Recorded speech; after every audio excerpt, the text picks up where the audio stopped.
Sir ನಿನ್ನೆ BJP ಧರ್ಮಯಾತ್ರೆ ಮಾಡಿದ್ರು ಧರ್ಮಸ್ಥಳದಲ್ಲಿ ಅವ್ರು ಎನ್ಐ ತನಿಖೆ ಆಗ್ಬೇಕಂತ ಆಗ್ರಹ ಮಾಡ್ತಾರೆ. ಅದು ಧರ್ಮಯಾತ್ರೆ ಅಲ್ಲ, ರಾಜಕೀಯ ಯಾತ್ರೆ. ರಾಜಕೀಯ ಯಾತ್ರೆ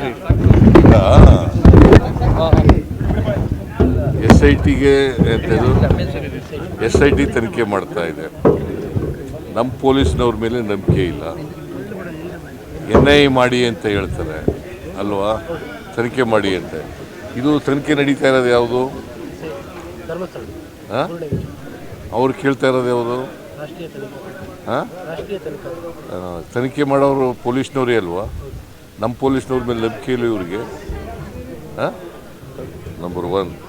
ನಂಬರ್ 2, ಬಿಗಿನಿಂಗ್ನಲ್ಲಿ ಇವರು ತನಿಖೆ ಮಾಡಿ ಅಂತ ಹೇಳಿದ್ರ?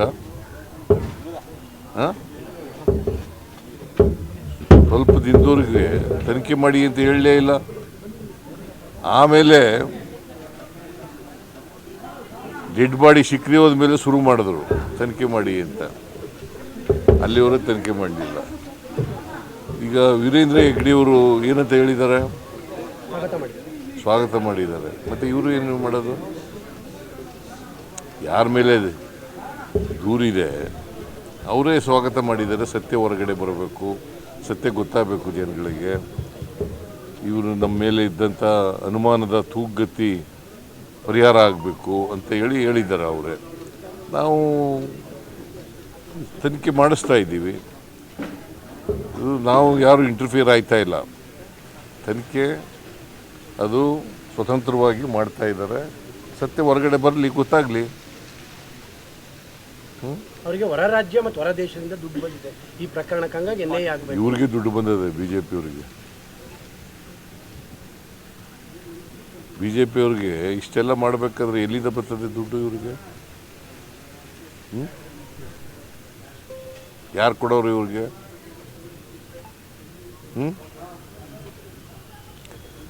ರಾಜಕೀಯವಾಗಿ ಎಲ್ಲ ವಿಚಾರಗಳನ್ನೂ ರಾಜಕೀಯವಾಗಿ ಬಳಸಕ್ಕೆ ಹೋಗ್ಬಾರ್ದು.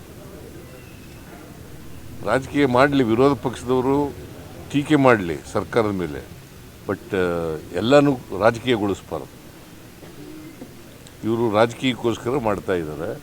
ಇದರಲ್ಲಿ ಸತ್ಯ ಏನಿಲ್ಲ, ಅಸತ್ಯ ಇರ್ತಕ್ಕಂಥದ್ದು.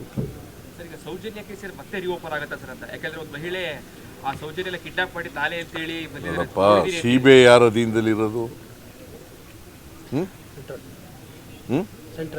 ಸೆಂಟ್ರಲ್.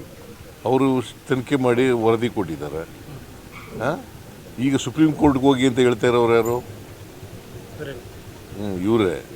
ಅದರಿಂದ ಏನಂತ ಹೇಳೋದು? ಸೌಜನ್ಯ ಕೇಸು ಯಾರ ಮೇಲೆ ಆರೋಪ ಮಾಡ್ತಾ ಇರೋದು?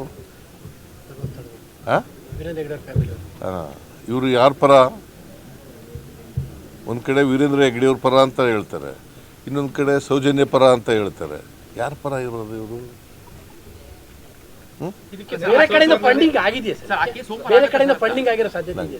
ನನಗೆ ಗೊತ್ತಿಲ್ಲ, ಫಂಡಿಂಗ್ ಆಗಿರೋದು ಗೊತ್ತಿಲ್ಲ. ತನಿಖೆ ಮಾಡಲಿ, ಗೊತ್ತಾಗುತ್ತೆ. ಸೌಜನ್ಯ ತಾಯಿಯವ್ರನ್ನ ಭೇಟಿ ಮಾಡಿ ಮರು ತನಿಖೆಗೆ ನಾವು ಆಯ್ತಪ್ಪ.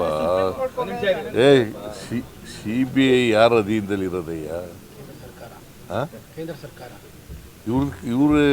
ಇವರು ಕೇಂದ್ರ ಸರ್ಕಾರದ ಏಜೆನ್ಸಿನೇ ಎಲ್ಲ ಮಾಡಿರೋದು, ತನಿಖೆ ಏಜೆನ್ಸಿ.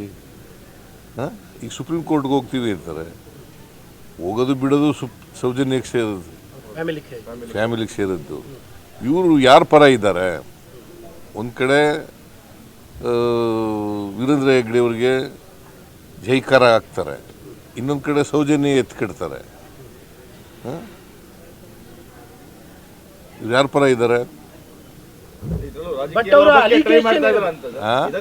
ರಾಜಕೀಯ ಲಾಭವನ್ನು ಪಡೆಯಲಿಕ್ಕೆ. ಹೌದೌದು, ರಾಜಕೀಯದಲ್ಲಿ ಬೇರೆ ಏನಿದೆ ಇಲ್ಲಿ? SIT ತನಿಖೆ ಮಾಡ್ತಾ ಇದೆ. ಸತ್ಯ ಹೊರಗಡೆ ಬರಲಿ, ತನಿಖೆ ಮುಗಿಲಿ. ಬಟ್ ಅವರು ಒಂದು ಹಂತ ಮುಂದೋಗಿ ಚಿನ್ನಯ್ಯನ ಕರ್ಕೊಂಡ್ ಬಂದಿರೋದೇ ಕಾಂಗ್ರೆಸ್ನವರು ಅಂತ ವಿಪಕ್ಷ ನಾಯಕ ಅಶೋಕ್ ಮತ್ತೆ ಪ್ರಹ್ಲಾದ್ ಜೋಶಿ ಅವರೆಲ್ಲರೂ ಕೂಡ. ನೀವು ಇದನ್ನೆಲ್ಲ ಕೇಳ್ತಿರಲ್ಲ, ಅವ್ರು ಹೇಳ್ತಾರೆ, ಅವ್ರು ಹೇಳೋದನ್ನೆಲ್ಲ ಕೇಳಬೇಕು ಅಂತ ಏನಿಲ್ಲ. ವಿರೋಧ ಪಕ್ಷದ ನಾಯಕ ಅಶೋಕ್ ಅವರು ಸೆಂಟ್ರಲ್ ಮಿನಿಸ್ಟರ್, ವಿರೋಧ ಪಕ್ಷ ನಾಯಕನಾಗ್ಬಿಟ್ಟ ತಕ್ಷಣ ಎಲ್ಲ ಕೇಳಬೇಕು ಅಂತ ಅವ್ರ ಅಲಿಗೇಷನ್ ಇದ್ರಿಂದ ಕೇಳ್ತಾ ಇದೀವಿ. ಏನು ಅವ್ರು ಅಲಿಗೇಷನ್ ಮಾಡೋದೆಲ್ಲ ಸತ್ಯನಾ? ಭಾಷಣದಲ್ಲಿ ಇಷ್ಟಿನ ಗಂಟೆ ಏನು ಹೇಳ್ತಾ ಇದ್ರು ಅಸೆಂಬ್ಲಿಲಿ? ಏನು ಹೇಳಿದ್ರು? ಅಸೆಂಬ್ಲಿಲಿ ಏನು ಹೇಳಿದ್ರು? ಅಸೆಂಬ್ಲಿಲಿ ಚರ್ಚೆ ಆಯ್ತಲ್ಲಪ್ಪ ಇದ್ರ ಬಗ್ಗೆ, ಏನು ಹೇಳಿದ್ರು?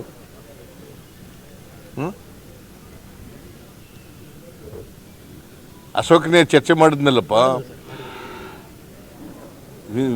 ಯಾರವನು ಸುನೀಲ್ ಚರ್ಚೆ ಮಾಡಿದ್ರಲ್ಲ, ಏನು ಹೇಳಿದ್ರು ಆಗ? ದಿನಕ್ಕೊಂದೊಂದು ಹೇಳಕ್ಕೆ ಹೋಗ್ಬಾರ್ದು. ಇದಕ್ಕೆ ಸತ್ಯ ಇಲ್ವಲ್ಲ ಇದರಲ್ಲಿ. ಅಸತ್ಯದ ಮೇಲೆ ಚರ್ಚೆ ಮಾಡೋದು, ಯಾವಾಗಲೂ ಅಸತ್ಯದ ಮೇಲೆ ಚರ್ಚೆ ಮಾಡಿದ್ರೆ ಹೀಗೆ ಆಗೋದು. ಸೌಜನ್ಯ ಕೇಸಲ್ಲಿ ಸರ್ ಕಿಡ್ನಾಪ್ ಮಾಡಿದ ನೋಡಿದಿಲ್ಲ ಅಂತೇಳಿ ಮಹಿಳೆ ದೂರು ಕೊಟ್ಟಿದ್ದಾರೆ SITಗೆ. ಆ ಕೇಸು ತನಿಖೆ ಮಾಡಿಸಿದ್ರೆ ಹೇಗೆ ಸರ್ ಅಂತ? ಯಾರು? ಸೌಜನ್ಯ ಇನ್ನೊಂದು ಲೇಡಿ ಅಪಹರಣ ಮಾಡಿದ ನೋಡಿದಿಲ್ಲ ಅಂತೇಳಿ 12 ವರ್ಷದಲ್ಲಿ 2 ಗಂಟೆನ ಕಣ್ಣಾರೆ ನೋಡಿದಿಲ್ಲ ಅಂತೇಳಿ ಇವತ್ತು ನೆನ್ನೆ ಕಂಪ್ಲೇಂಟ್ ಕೊಟ್ಟಿದ್ದಾರೆ ಸರ್ SIT. ಆಯ್ತಪ್ಪ, ಕೋರ್ಟ್ನಲ್ಲಿ ಹೇಳ್ಬೇಕಾಗಿತ್ತಲ್ಲ. CBI ಮುಂದೆ ಯಾಕೆ ಹೇಳಲಿಲ್ಲ? CBI ಮುಂದೆ ಹೇಳ್ಬೇಕಾಗಿತ್ತಲ್ಲ ಏನಪ್ಪ.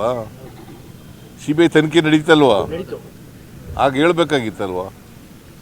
2 ವರ್ಷದಿಂದ ಒಡನಾಡಿದ್ದಾರೆ ಸರ್. ಅದು ಕೇಳ್ರಿ, ಇಲ್ಲಿ ಹೇಳ್ಬೇಕಾಗಿತ್ತಲ್ವೇನ್ರಿ? ಸಾಕ್ಷ್ಯ ಗೊತ್ತಿದ್ದ ಮೇಲೆ ಸಾಕ್ಷ್ಯನ ಬಚ್ಚಿಡೋದು ಇದೆಯಲ್ಲ, ಅದು ಇಟ್ ಈಸ್ ಅನ್ ಅಫೆನ್ಸ್.